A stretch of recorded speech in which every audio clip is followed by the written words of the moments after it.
guys, how's it going? Today I want to talk about succulents that have stretched out and look a little bit leggy. The actual term is called etiolation. I want to talk about what it is, how we can prevent it, and then how to fix a succulent like this one that has started to etiolate. So the reason why a succulent starts to get leggy and stretched out is because they don't have enough light. So what they'll do is they'll try to reach toward the closest light source that's nearby, and they can quickly go from a nice, tight, flat, compact plant to a really tall, gangly, unsightly one. And once a succulent starts to do this, there's no going back to the original plant. At this point, we have to deconstruct the whole plant, propagate different pieces of it, which I'll show you here in a minute, and that way you can try again. So to prevent this from happening, what you need to do is just provide your plants with more light. Succulents need a minimum of 4 to 6 hours of good strong light every day in order to maintain their health and their looks. So if your plant has done this, then you know that the spot that you have it in is not receiving enough light. You need to move it to a brighter window or a brighter area, and if you don't have one of those, then providing a grow light, some supplemental light throughout the day is a really smart idea, and I'll throw a couple links down below for some grow lights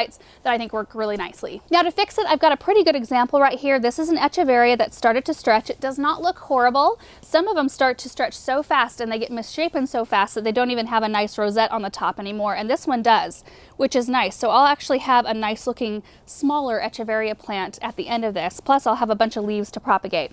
So I always assess each plant when I get ready to kind of deconstruct. This one is a pretty stiff. This is a Echeveria agavoides, I believe. Very stiff leaves, and it was stretching toward the light and got so top heavy that it started to pull itself out of the pot. So I'm just going to go ahead and finish the job here and pull it out because I think it'll be a lot easier to manhandle here. I'm going to remove, in fact, I'll use my pruners to remove most of the roots right there to clean it off.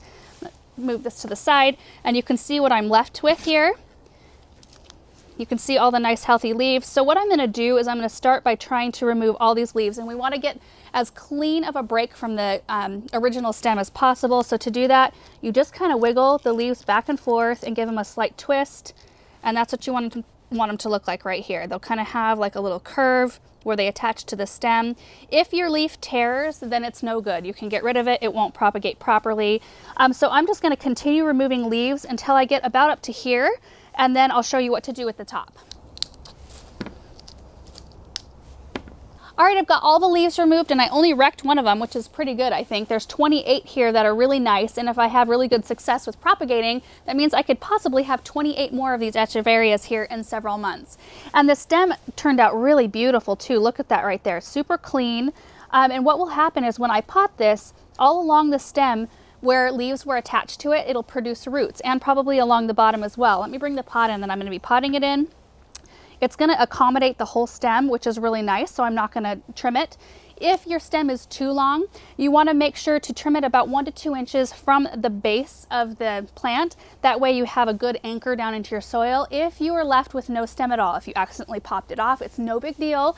What you'll want to do is just put your soil level maybe a little bit further down in the pot, and then just nest the whole rosette down in the soil in a way that it's not going to easily fall out. So the last piece of the deconstruction I'm actually not going to do with this plant because it was already pulling out of the pot. But if the plant is still rooted in the original pot, you can cut the original stem off right at the soil level, and a lot of times if you just treat it normally, like there is still a plant there, and still water it, it'll produce little babies around that stem. So to propagate these pieces, it's really important not to introduce water right away, because what happens is if they have these open wounds right here, they can absorb excess water and they can rot really quickly.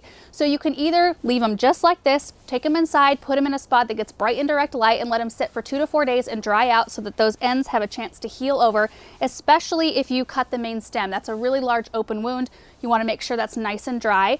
Or you can go ahead and lay them all out on soil, get them potted, and then you just want to wait about a week to water them. Because in that soil, there's still oxygen. They'll still have a chance to dry out. It'll just take them a little bit longer. So I'm going to pot up the main rosette first. So I'm going to grab my cactus and succulent soil, and I'm going to leave about a 1/2 inch lip. Then you can use a tool, but I'm just going to use my finger to make a hole right down the center of the soil so that it's easy to introduce the stem right into the center there.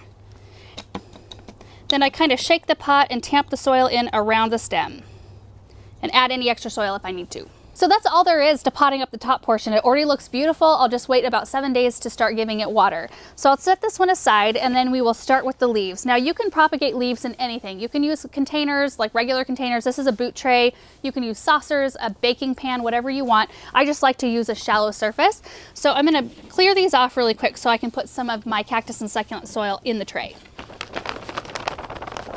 So now I just need to lay out all of the leaves, and it's really easy. They don't need to be submerged. You just lay them right on top of the soil surface. All right, got all my leaves laid out, and you can have fun with this part. You can make a design if you want to, or you can lay them out straight like this. I just like to make sure at the base of every leaf there's enough room for a baby succulent to form.